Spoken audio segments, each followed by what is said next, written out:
Hey everyone, this is Tim. I wanted to give a brief update on the channel today. We did reach 1,000 subscribers, which is awesome, a great milestone, and appreciate your support. It means so much. Our channel, again, is called Harmonic Atheist. I'm the host, Tim Mills, and harmonic referring to trading. For those of you who didn't know, harmonic trading refers to trading where you're looking for measured moves, parallel moves, looking basically at Fibonacci ratios, and I include in that some other aspects of trading such as pivot points and trend lines, but it's basically focused on Fibonacci's on steroids. So if you're not familiar with that, you can look that up, harmonic trading. But I am the Harmonic Atheist, and my channel is about helping people to get all the information. I feel burdened since I deconverted almost 2 years ago at this point from Christianity to give people the information that I found out that I wasn't told. I'm a Bible college grad, memorized thousands of verses, made a copy of the Bible myself by hand, and certainly preached the gospel many times, was involved in endless ministries, and I was in it to win it. It was real. The gospel was very much my bread and butter. It was my life, my lifeblood, my focus, and right before my deconversion, I was focused on a prayer book that was 1,000 pages long, as well as a book on worldview that was also 1,000 pages long. And I loved Jesus with all my heart. And as I began to dig into the origins of Christianity for the first time, despite having all the background that I did, I uncovered endless information that it just isn't fair that other people don't have it. So that's what my channel's about. It's also about encouraging people along the way. As you can see from the videos, most of my videos right now are interviews with people. I'm trying really hard to connect with as many people as I can and to tell them their stories matter. Your story really does matter to the atheist community and also to other people that are just investigating and exploring, trying to figure out what this whole thing of Christianity really is. I love talking to people. I love hearing their stories, and I love seeing people go through some of the painful parts of their story and seeing how it gets transformed and redeemed, to borrow from the old lingo we used to have, to see how people can take all the baggage and say, I'm starting fresh and it's actually getting better. There's some dark times maybe as you deconvert, or when people are rude to you or shun you, and etc. But when we talk through our stories, when we bring things into the light, the secrecy of all the old ways, the power that it had over us, it drops. And we begin to reclaim our identity and to heal and to thrive, which is awesome. And I'm also interviewing not just people who have deconverted for the sake of their stories, which is itself an amazing part of what I'm privileged to do and honored to do, but also to talk to scholars who have amazing insights. And I love that. I will add, I'm not focused only on that. Some other channels are. Such as MythVision. I highly recommend MythVision if you haven't gone there. Dragons and Genesis. There's others which I talk about through my videos, but my focus is a little bit different. And when I do bring on scholars, the goal is not just to talk about facts in the long run, it's to actually help people to deconvert. I do believe that this thing we call Christianity is mythology and legend. And it's actually pretty clever when you get into it, as much as we look at it and say, oh, this is so crazy that we were in it. When you actually understand what's going on, it's actually quite interesting. But it's very different. It's not at all what we thought it was, that's for sure. So I wanted to give a little bit of an update. This is just going to be kind of me talking. This is not a prescribed video. I don't have too many notes here. I'm going through some notes, as you can see, with my eyes going down, but I'm not sure where this is going to go. But again, I just wanted to say first, again, a thank you for the people that have supported me. I get emails every day. And of course, I get the nasty grams from the Christians, the very loving Christians who are just, so gracious enough to tell me that I'm going to burn in hell and I'm an idiot. And, the fool has said in his heart there is no God. Things like that, the nasty stuff. But we who are in this know the importance of having a thick skin, know the importance of letting that stuff roll off of our backs and focusing on the mission, which is to help people. Our goal here, we have a passion for people. We love people. And so I get, for every 5 nasty grams, I get 50 or 100 nice emails a day from people saying, this is making a difference to me. This makes such a difference. Thank you, thank you, thank you. We need this to be more prevalent. And I really do agree.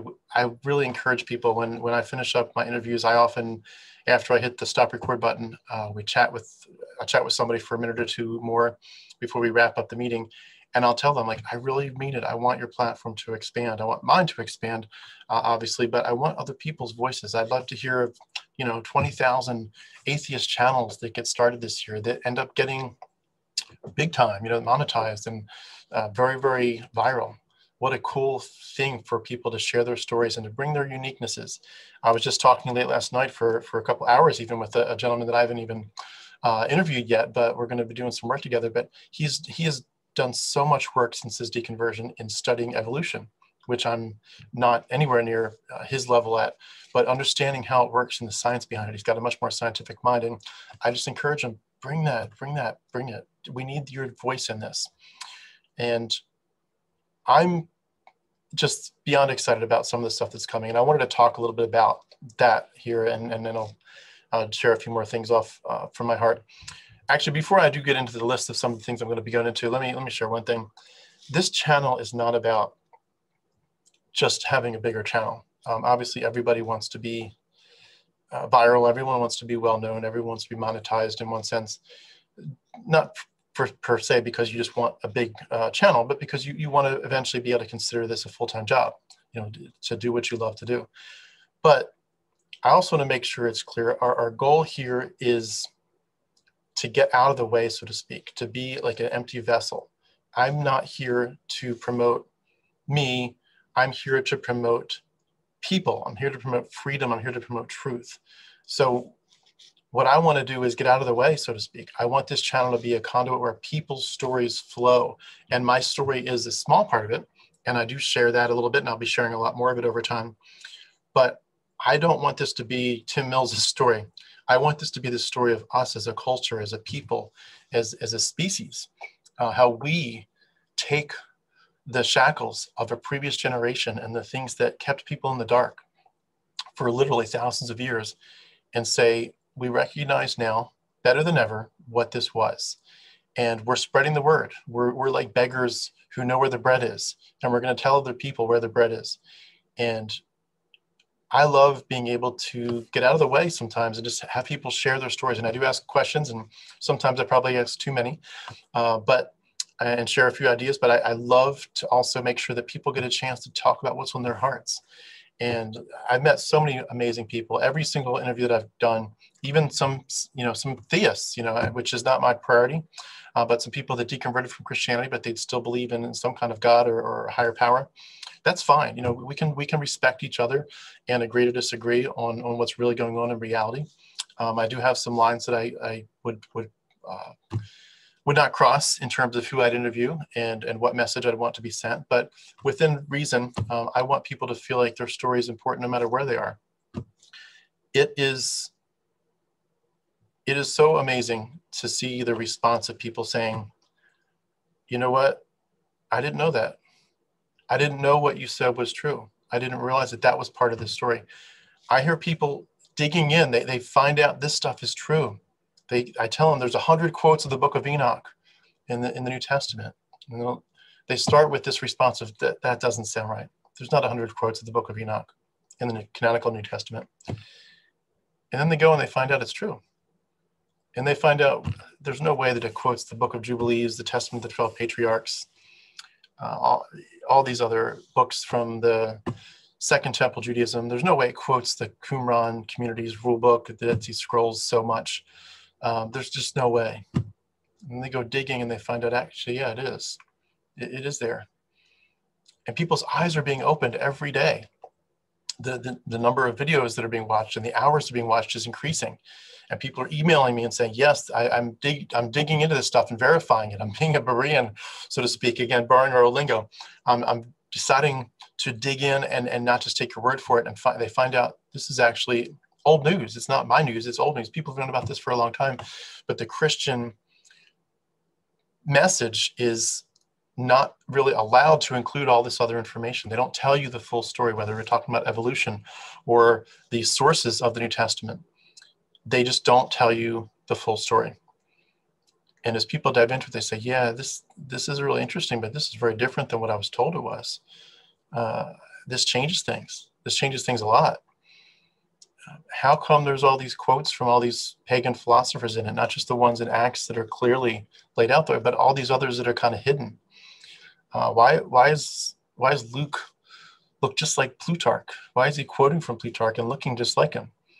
Why are we quoting all these Essene documents out there? Why are we seeing Homer woven into Luke and Acts? Why is the Gospel of Mark structured according to the zodiac in the right order of the symbols? So many things. Why is the story of Dionysius with his turning water into wine? Why are they quoting it exactly in the story of Jesus turning water into wine? Even stuff like, why did you save the best wine for last? Why is it the same exact story, the same exact verbiage? People are beginning to ask questions and say, you know what? There's something else going on here. They look at the story of Luke, I believe it's chapter 2, where it talks about the female priestess. It's the female that's helping the priest in the temple. And it goes through these numbers of, she was married this many years, and then she stayed in the temple until she was 84. And they're realizing, yeah, that's really strange that they would go into such incredible detail about how many years of her life certain things happened. They don't even go into that much detail about Jesus. And why do they say this lady in Luke 2 did this and this and this and this for this many years? And they say, yeah, there's something going on here. People are looking at the story of the Marys, the two Marys at the cross, and saying, we went back and we studied the story of the two Sophias. And this looks just like the two Sophias here. What's going on with these stories? Why do they look just like the other mythologies? Why are they actually borrowing from it and quoting from it over and over and over? Why is there Pythagoreanism all over this book? What in the world is going on? And people are saying, you're right. This stuff has been there all the time. It's been on the table for us, especially since the Dead Sea Scrolls discoveries. This has been on the table for us for a couple generations at this point, and the Christian message simply ignores it. And they can't ignore it anymore. We're not going to be able to let them, they're not going to be able to do this to our generation anymore. We're going to get the word out. We are getting organized. We're getting more professional. We're getting smarter about what we do, about how we use our time, about how we use our skills, our skill sets. We're connecting more. We're using what we can. We're taking the limited skill sets we have and getting them honed so that, next year they're even better and better and better. We are getting more connected with the communities, with scholars, and we are making a difference. People are leaving. You see it in the polls. Certainly not attributed to anything we're doing, but just the culture in general is leaving. And we're observing major changes, and we want to be part of that because it's a good thing. It's a good thing for people to leave mythology. And our part in it is very small, but we're going to do our best. And for the people for whom it makes a difference, it makes a world of difference to them. It really does. And I love the fact that this is going to help people. This isn't just going to be a YouTube channel to get likes. This is going to actually, people are going to sit and listen in the quietness of their hearts. They're going to tune everything out. They're going to put the headphones on, and they're going to listen to people pour their hearts out and say, I was once a Christian, and this is why it's not true. And they're going to go to the next one. And certain people aren't going to always connect with certain people in my interviewees list, but they're going to find certain people and going to say, yeah, you know what? You sound just like me. That sounds just like my background. I would have said the same things. Why did you change? Why am I still in it? And it begins to push to the forefront. If you're going to stay in this thing you call Christianity, you need to be able to defend it. And you first, before you defend it, have to understand it. And they're realizing, I don't even understand what this is. I thought I did. I thought it was a simple thing. It's the gospel of Jesus Christ. God gave us a message, his love letter to us. And he said in the Old Testament, I am a perfect God who requires a penalty for sin to be paid. And that penalty can only be paid in blood. And I will accept a perfect sacrifice. And so you have this whole, eons of stories, so to speak, of people supposedly sacrificing the goats and the lambs and all this, because this God character really, really needs atonement. He needs sin to have an exacting. It needs to have some kind of punishment. His wrath has to be poured out where he's not satisfied. He's not, his holiness is not addressed with justice. And he can't let that happen. And so you bring in Jesus, and he comes in as the final sacrifice. He's the perfect spotless lamb who takes away the sin of the world. And our sin goes on him, and he takes the punishment, the wrath of God gets poured out like a cup, poured over Jesus, and he takes it, and he becomes our propitiation. He becomes the one who does the exchange where legally in the courts of heaven, God says, I saw you and your sin, and you are condemned. And I see Jesus, and he's perfect. And we're going to switch his righteousness and apply it to you. And I'm going to take your unrighteousness and put it on him. And someone has to pay, and it's going to be my son, and he did it for you because I love you so much. They think that's what this is about. These Christians really think that that's the story. And when you start to expose what's going on behind the scenes, you start to show them the realities, where you show them these stories aren't what you thought they were. These are copies of Greek mythology. It unravels like someone pulling at the edge of a sweater. They think they can unravel it a little bit and it will stop and they'll be able to put it back together, and it doesn't. It just keeps on unraveling until there's nothing left. And that's a hard journey. And I do try to approach it, I hope, with sensitivity and graciousness. I know a lot of us feel angry at Christianity. A lot of us feel like this just stinks that we lost so much time to mythology. It stinks that people didn't tell us the truth. It stinks that they didn't know the truth, perhaps. And it's not easy when you realize I wanted to see loved ones again in heaven. I really, really did. I wanted to go on. And I know people that say, I don't want to go live forever. That's fine. I was not one of them. I want to live forever. I wish I could, and I can't. And I realize that now. I have one life to live, and I'm going to live it to the fullest. But once you realize it, you do your grieving, you let yourself feel the waves of the loss of time and focus and reality and the distortions that you have to unlearn before you can just get back to zero. But you begin to realize, okay, this is where it's at. I can sit here and lick my wounds, or I can get up and make a difference and leave this planet better than I found it. And that's what we're all about. Let's leave this planet better than we found it. I wanted to also share with you some of the topics that I'm just beyond eager to get into. And I know that there's been just a delay at times with the interviews being posted, and I feel so bad about that. I literally work 70 to 80 hours a week for a regular day job, and I've got 4 kids under age 7. So it's a busy life, but we all do what we can. And I'm trying my best to catch up. I've literally got more videos to post, to process and post than I can count. And I'm booked up at this point till the end of June for future interviews, which is great. It's a great problem to have. But I'm trying my best to catch up, to post videos quicker after the interview. And I'm excited beyond excited about what's coming for the next few months. And I also want to just mention where my long-term goals are, because I think some people have asked, what's coming? You keep talking about projects, and my big project right now, well, let me start. My big project where it started from was just to tell my story. And I do still intend to do that in much more detail. But I think what's happened is people would say, well, you bring up your story, but then you'd say you learned so many things that made you leave.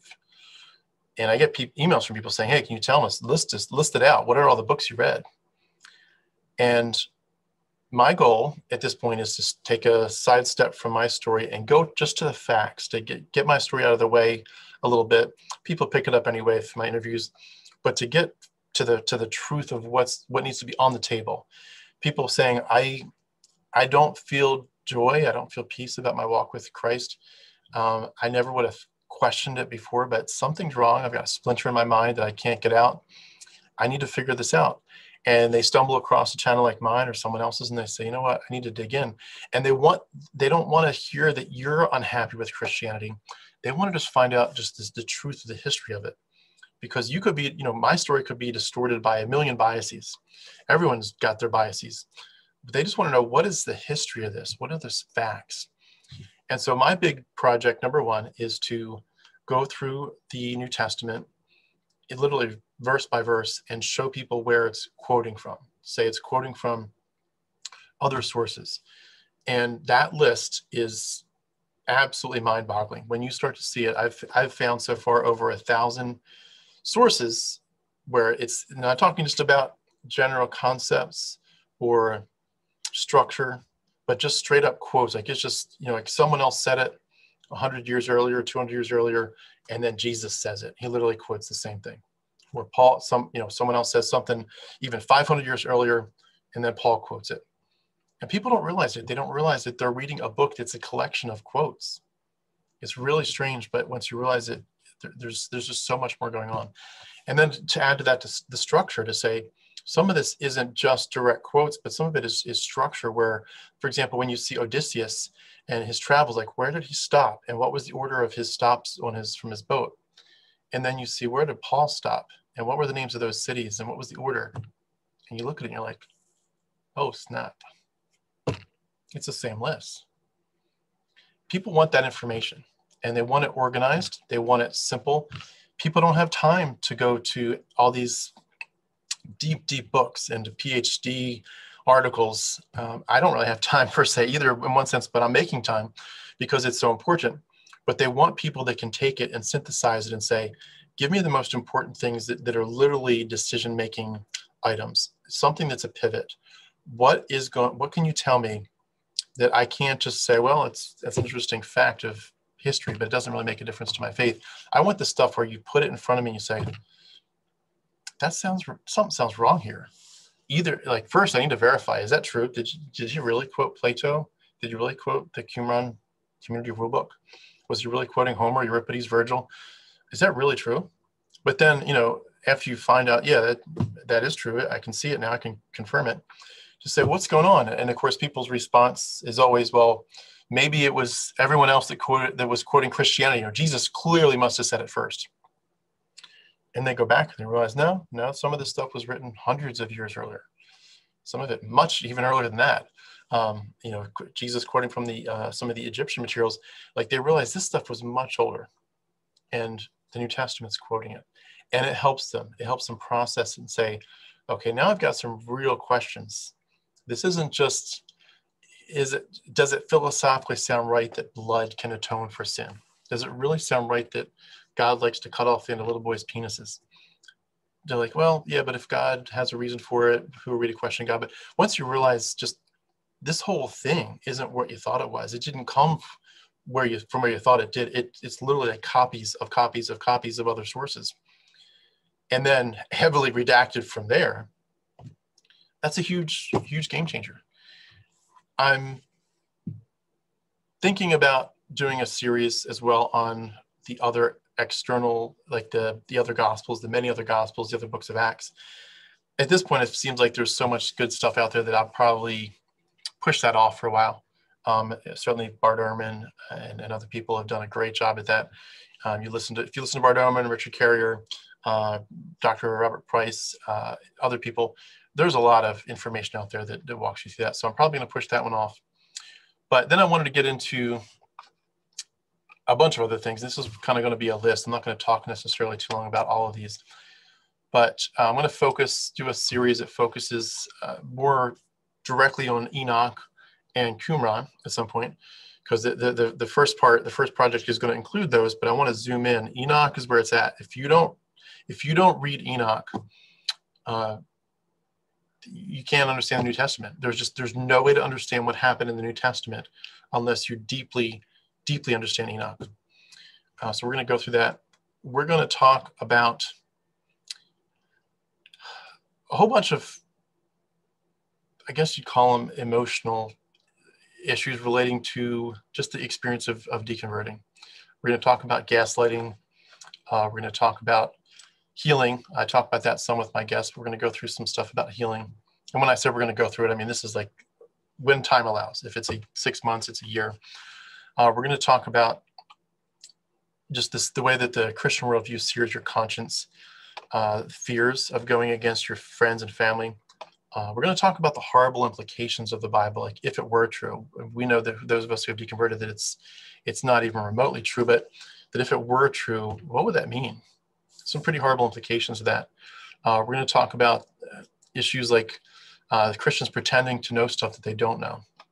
And we're going to talk certainly about the inconsistencies of the Bible and the discrepancies.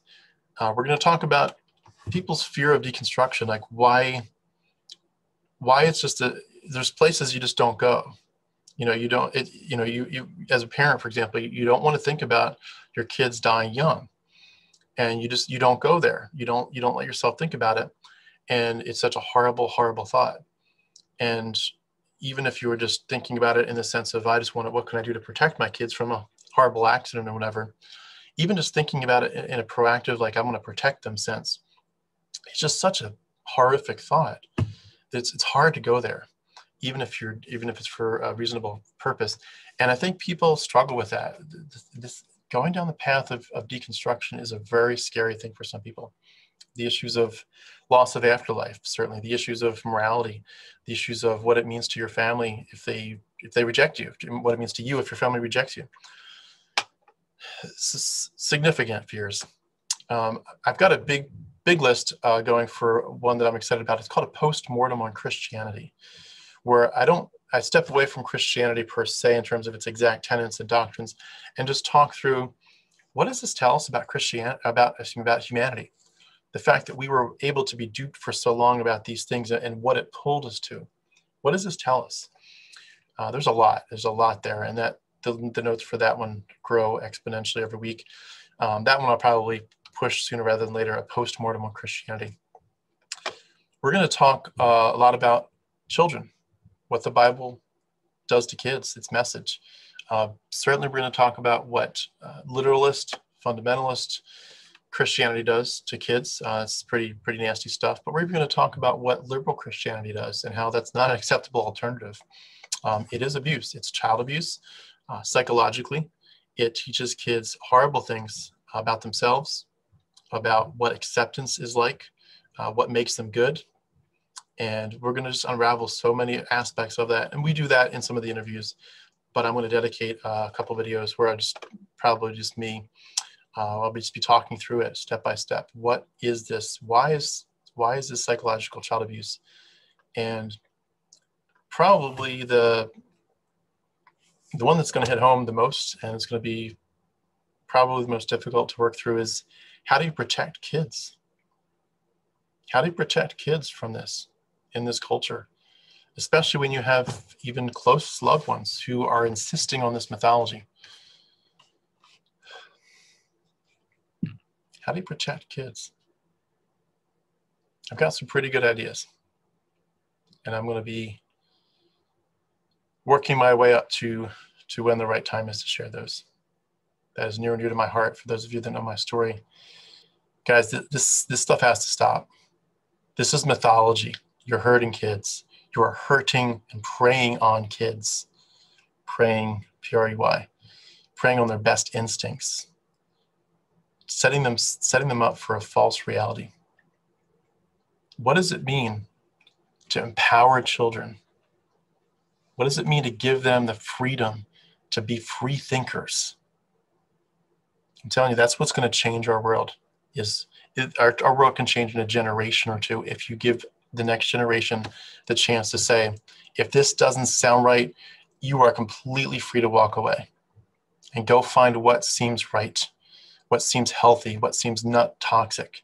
If you look at a blood magic death cult focused on human sacrifice and scapegoating that looks identical to a whole bunch of Greco-Roman mystery cults, heavily copied from other sources, you look at this and you say, yeah, that doesn't sound right.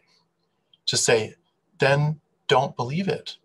And to stop there, instead of saying, if you don't believe this stuff, even though it just grates at reality and hurts you so much and tells you you're broken and you're needy before this Yahweh character who used to be the son of Elion and used to have a wife named Asherah, that this Yahweh character is just who loves to hurt his own children, to send them bread and water, and then immediately sends snakes, vipers to kill them, who loves to drown people in the flood, who loves to stone people when they disobey or pick up sticks on the Sabbath. Endless bizarreness, and to say, children, you are nothing without this deity. It is sick, It is mythology. And we're going to do our best. We're going to do our absolute best to unravel this for people. Again, our goal is not to attack Christians. We love Christians. We love people. Our goal is not to say Christians are the enemy. Our enemy is the thoughts. It's the worldview. We're talking about taking thoughts captive. Thoughts that were captive to mythology, take them captive to rationality. We're laying a groundwork for rationality. We're laying a groundwork for people to think carefully and to have the freedom to think different thoughts without any fear of retribution. To say, you can think differently than I do, and you're not going to burn in hell for it just because we don't have the same dogma. What a great gift to kids, to empower them and to say, you have the freedom and you have the power. No one can dictate to you what you have to believe. You can explore everything. You don't even have to just become an atheist. You can pick what's best for you, for your heart, for whatever seems the least toxic, the most real, the most true. Get as many real things as possible, as many true things as possible in your mind. Get as many false things as possible out the back door, and thrive. Do what it takes to thrive, and show them the pain that this religion has caused, instead of trying to let these Christians, with the bizarre way that they try to tell you, oh, Joshua fought the battle of Jericho and the walls came tumbling down. What a great story, kids. Isn't that awesome? God's power. Tell them the next verse. They slaughter people. They take the little girls captive because they're still virgins, child brides. Sell them into slavery. You can beat the slaves until they're almost dead. As long as they get up within 2 days, you don't get any trouble. You can bequeath them to your children because they're your property. It's in the Bible. It's not condoned, it's commanded. That's how it works. And if your little girl gets raped in the field by a guy, what happens? He just pays you 30 shekels of silver, and that girl's his for life, and she can never leave his house. Show them this is bizarre, this is sick, it's not real, and it's hyper copied from other sources. This is Greco-Roman mystery cult, Jewish blood magic, gematria, ancient Kabbalah, sacred geometry. This is Neo-Pythagoreanism, Neoplatonism. This is so many other philosophers mixed in. This is Enochian, apocalyptic, messianic Judaism of the Second Temple period. This is the Dead Sea Scrolls community. This is the Essenes. This is Plutarch. This is so different than what we thought it was. Give people the information and then let them decide. And if someone says, thank you, but no thank you, it doesn't sound right.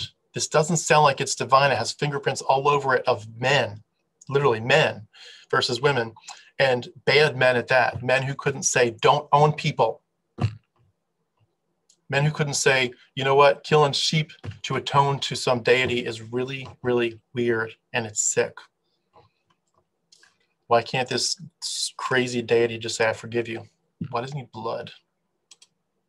Maybe it's because this religion is extremely from ancient Egypt, extremely. They got the blood magic and the circumcision straight out of Egypt. We don't even know what we're worshiping. I'm going to be dealing a little bit, going on to the next topic, just getting on my soapbox here, but talking a little bit about apologists, addressing some of them directly. Some of the people that I'll be dealing with are just, they're off the deep end. And I really want to do a little bit of the Pinecreek Doug kind of stuff, but I'm taking a little different approach to it. He's much funnier than I could ever be, and that's why he's so good at what he does.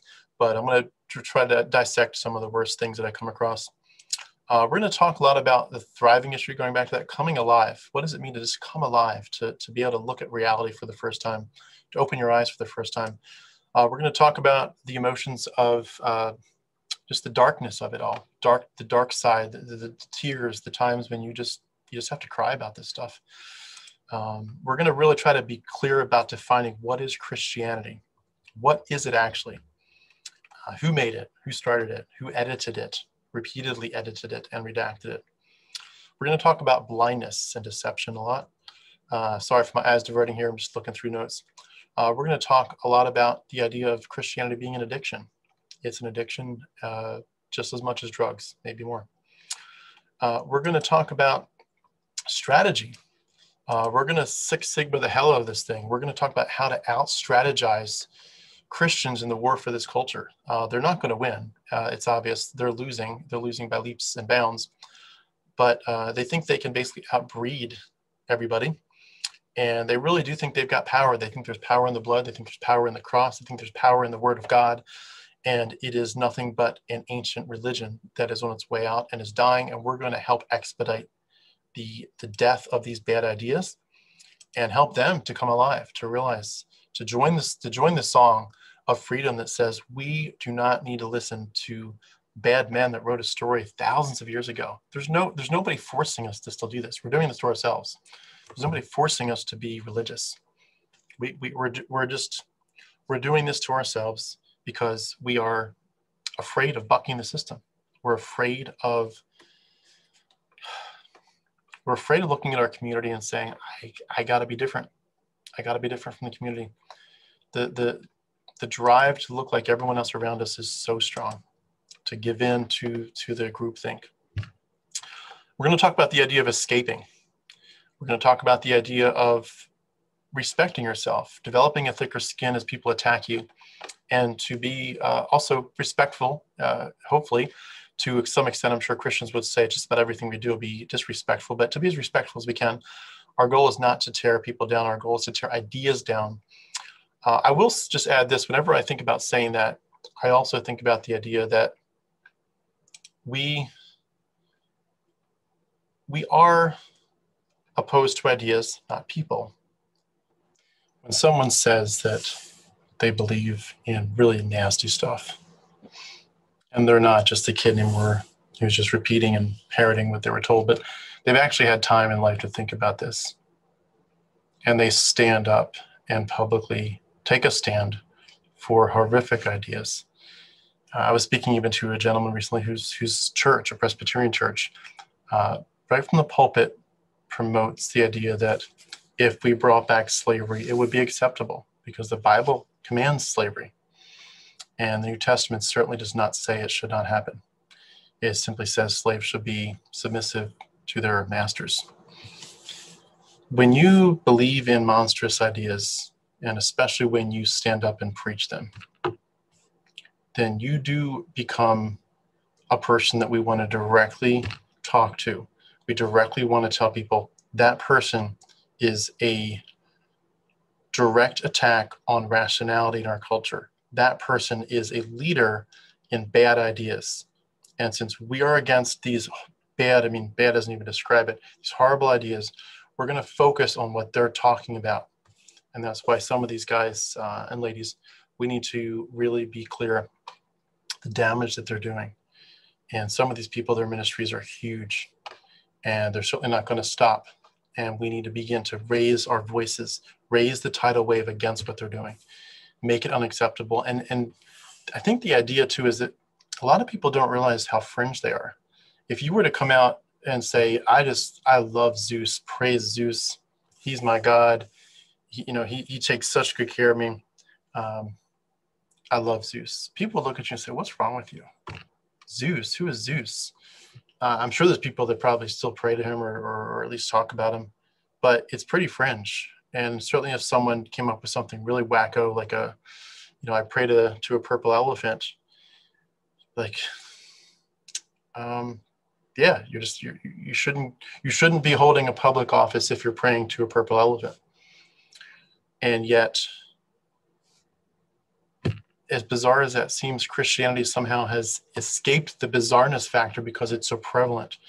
And our goal is to help people realize this is more fringe as opposed to reality. This is so far out that this is not acceptable. If you're a scientist, if you're a public servant, if you have a platform, we want what you're saying to become irrelevant. We want it to become like Richard Dawkins would say, like the stork theory of reproduction. No one believes that babies come because a stork delivers them. Nobody believes that. And if you tried to promote that, we would say, whatever, we're not even going to attack it. It's not worth our time. This is so weird. We need to get Christianity in that frame of reference for people. This is weird stuff. This is Greco-Roman, ancient Second Temple Judaism, mystery cult stuff, focused so heavily on Enoch, and make it, and the blood magic stuff, make it weird. Make them see it's weird. We're not making it weird.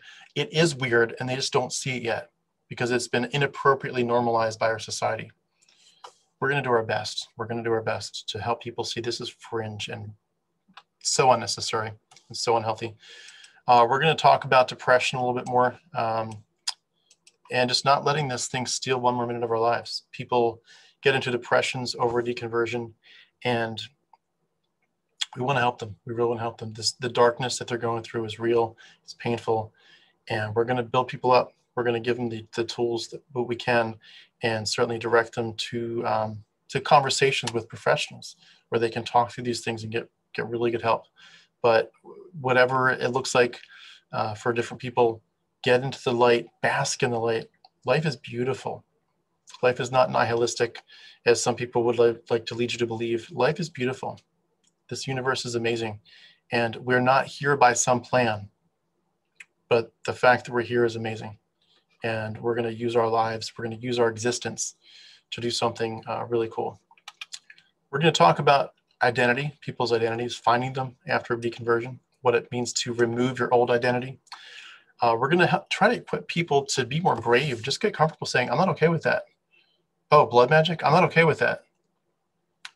Telling kids they're broken and wicked and deceitful above all things, and to not trust themselves, to lean on this ancient deity and this crazy blood magic book, but to not trust themselves.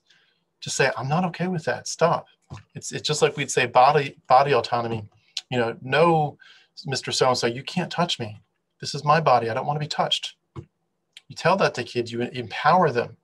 Say the same thing about their minds. You can make the argument that the mind is more important in some ways than the body ever could be, because the mind is where every real battle is fought for who you are as a person. To say, I have autonomy over my thoughts. This is not North Korea. You cannot control my mind. You can't see in my mind. You can't control it. And you can't tell me what I have to believe. Empower children. We're going to do some stuff that's inspirational. We're going to talk about, you're not a disappointment. I know your family is going to say, you are a disappointment. You've let us down. You walked away from the faith. You've become a shipwreck. You've become an embarrassment to us. Why won't you go into church? Why won't you profess your faith in Christ?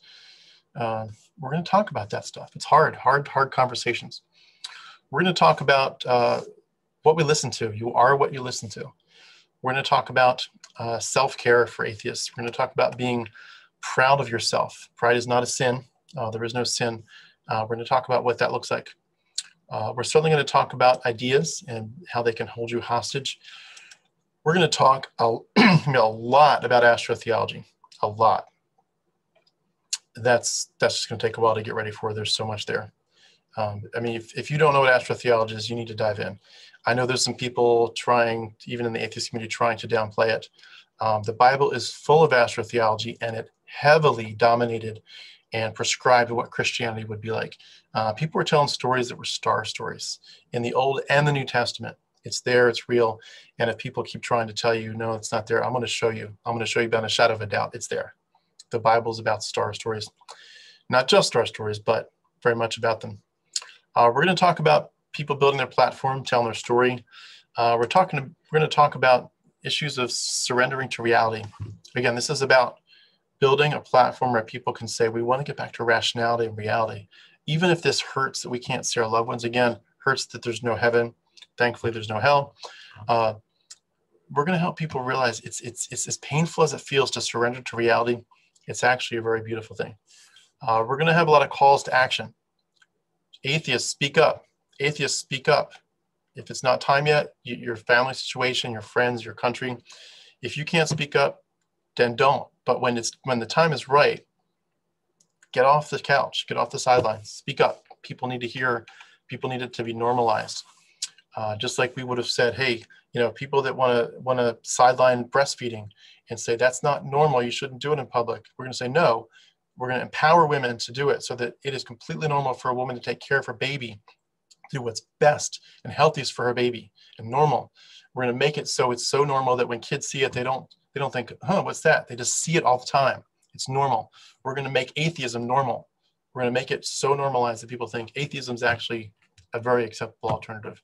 And in my opinion, it's the only one that makes any sense.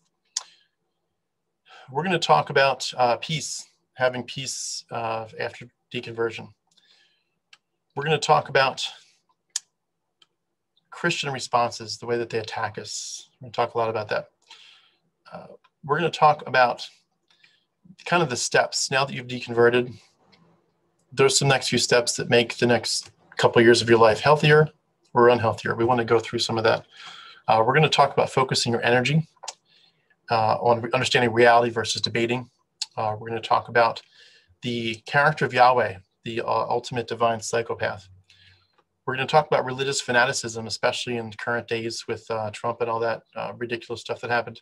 We're going to talk about what that looks like, how to fight it culturally, how to try to influence the thinking that's happening. We're going to talk about why Christians are so grumpy. Have you all noticed that? Christians are some of the grumpiest, snarkiest people that you could imagine. They claim to have the love of Christ in them. They claim to have grace. I've seen so much more love and grace and kindness from atheists than I've ever seen from Christians combined. They're always grumpy. And I think it's because it's like they know something is wrong.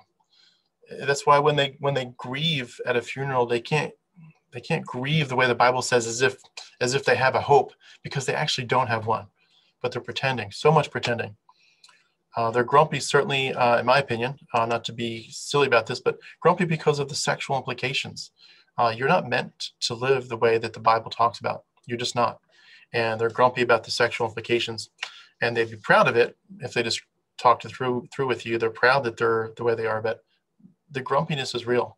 And I say that not in a truly attacking sense, I hope, but just to say, do you realize the way that the deconversion affects your mental health?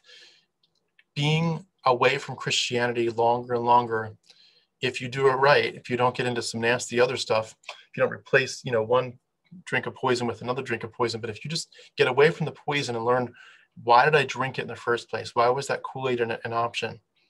And you learn to have autonomy, identity, healthiness, and to truly be just an awesome, awesome person as who you are. You realize that you were grumpy before. There was a reason for it. And we're gonna unravel that, the Christian tendency to be so irritated and irritable, let alone irritating. We're going to talk about Christian narcissism. We're going to hopefully get into Christianity and Nazi Germany as a topic at some point. Most people don't realize just how much Martin Luther had to do with that. Martin Luther's influence on World War II theology, worldview stuff was overwhelming. We're going to talk about evolution at some point. I'll need to do some more digging for that for sure. We're going to talk about just some historical stuff. We're going to talk about Paul, about Jesus, talk about the early church. We're going to get into secularism, secular parenting again. Certainly, we're going to get into sexuality.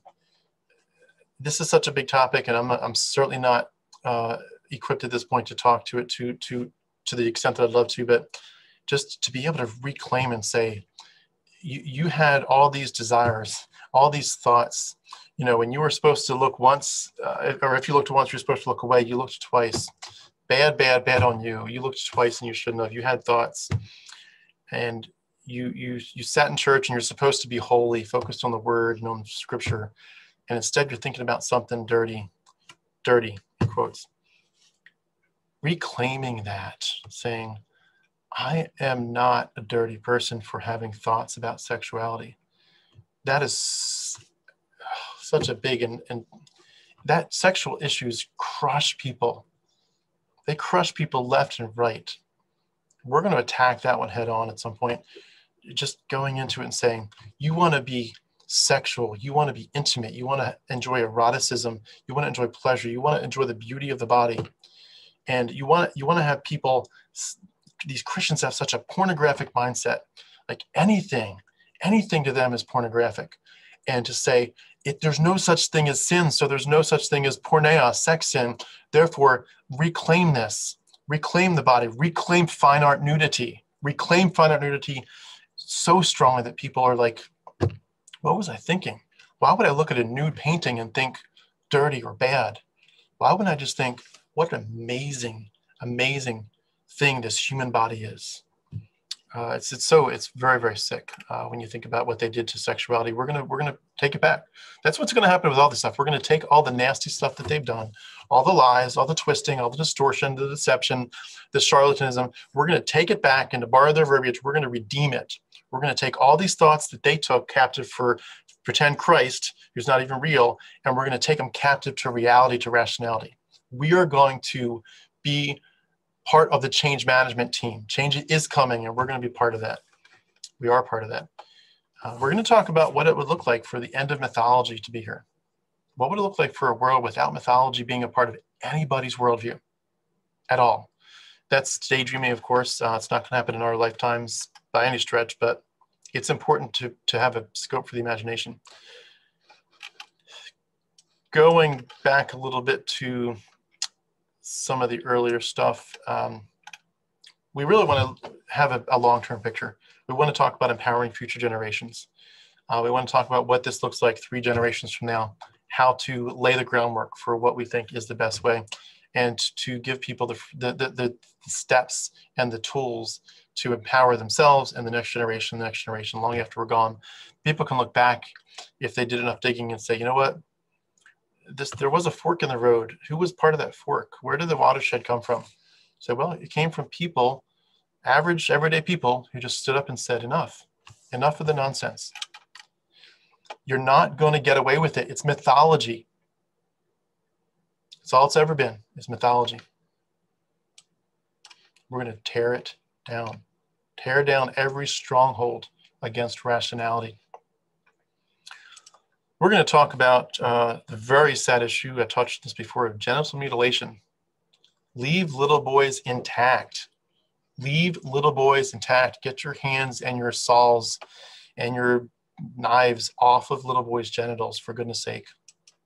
I'm talking about Christianity, of course, and Judaism, but if there's another religion out there that's doing that to women, get your hands off people's genitals. These babies screaming in pain. Some of them screaming so badly in so much pain that they pass out from these procedures, so needless, because of a pretend God from thousands of years ago. And they got it again from the Egyptians, directly from the Egyptians. There is so much more I want to talk about, but I think this has gone on for a while and probably time to wrap up. But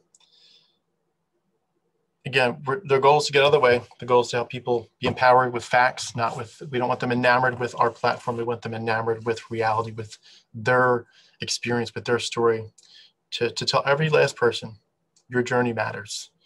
If you're just sitting in the back shadows thinking everyone else has a YouTube channel, everyone else is doing something cool, I'm just going to sit back and, just watch. I'm going to be passive. I'm going to be a recipient.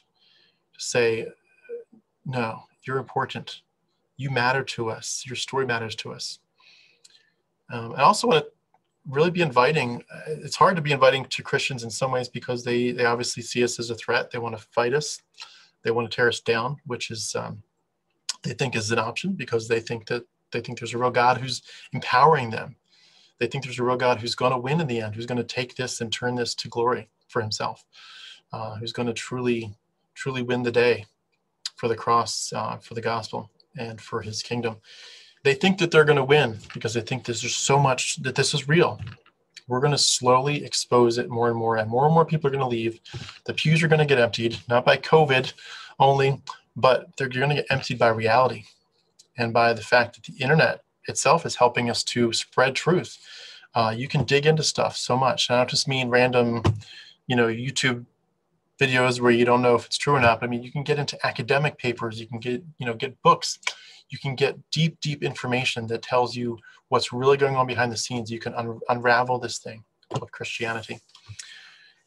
So important. And I'm excited to be part of it. We want to love Christians, but we want to tell them this isn't acceptable anymore. What you're doing is wrong to our culture, to little children, to each other.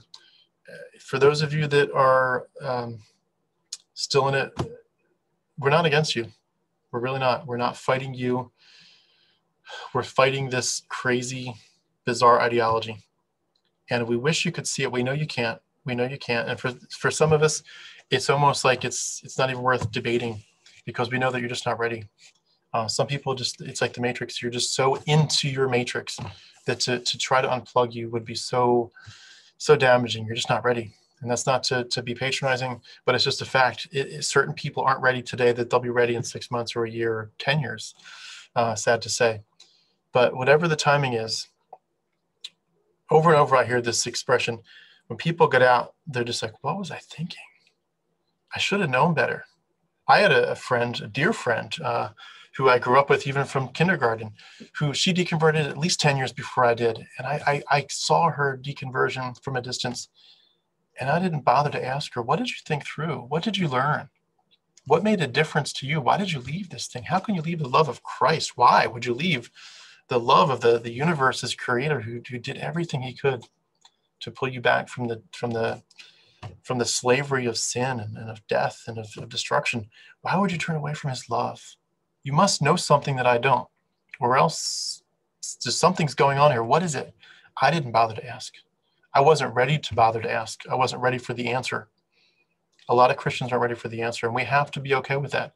There are certain people that the way that their whole world has evolved to kind of put its roots down into their psyche, they would have to go against parents, loved ones, church, community, and against their own sense of what life is all about. You're talking about knocking down walls that are 20 feet thick, in a sense. With a sledgehammer, you're not going to do it quick. We're going to do it, but it's not going to be quick. And that reveals just the insidiousness of this religion. And you hear people saying stuff like, if Christianity is not true, I don't see a reason to live. I wouldn't want to live in a world without Christ, without the hope of glory, without the knowledge that I'm going to someday see my Savior's face and be redeemed and be glorified and be truly sanctified, not just in the legal sense before God, but in practice. He's going to actually give me a glorious new body. I can't wait for that day. You're telling me it's not even real? I wouldn't want that kind of life. The insidiousness of this poison, this toxic worldview, is so outrageous that when you finally give people the chance to be free, they don't even want to take it. They'd rather be in chains than be free. They'd rather be back in that cave, back in Plato's cave. They'd rather stare at the shadows than get out and look at the reality. They want the cave, and they want to stay there so bad, so bad. Breaks my heart. It breaks my heart so much. But people aren't ready, and that's fine. We'll love them till they are. And for those that don't get out, we'll love them anyway. We love people whether they're deceived or not. We know how bad deception works. We know brainwashing is real, and these chains are so thick. We'll love them, but our voices will increase, because just like if you said, I am intent on hurting a child, intent on abusing them, we would send people to say, no, you're not. You can't do that to kids. You can't abuse kids. That's what they're doing, though, psychologically. They might not be beating kids into a wall with their fists, but they're beating kids into a wall with the thoughts. They're doing terrible things to kids' minds, to the point where kids can't unravel this stuff. And kids are at their most innocent and precious stage. And you're taking them and molding them with this gross mythology stuff. We're fed up. Not with you as people. We're fed up with the mythology. We're fed up with the ideology. And we will be attacking these thoughts with better thoughts. Our thoughts are much better, and they will get better. We will get more organized. We'll get more professional. We'll get more connected. We will get more specific. We will rally people. We will generate excitement. We'll be obsessed with delivering the absolute best experience that we can, and ensure understanding, ensure knowledge checks. We will ensure that people get it, and that we're being both thorough but simple, that someone who is a PhD and someone who has barely graduated high school can follow along and say, I get it. I don't need to read a 700-page tome to understand where Christianity came from. Anybody, a teenager, preteens, they can get it. It's not that difficult. And we're gonna see this thing get bigger. my channel is seeing excitement, and I love it. I hope it does great things for people, and I'd love to do it full time someday. But it's definitely, the excitement is growing.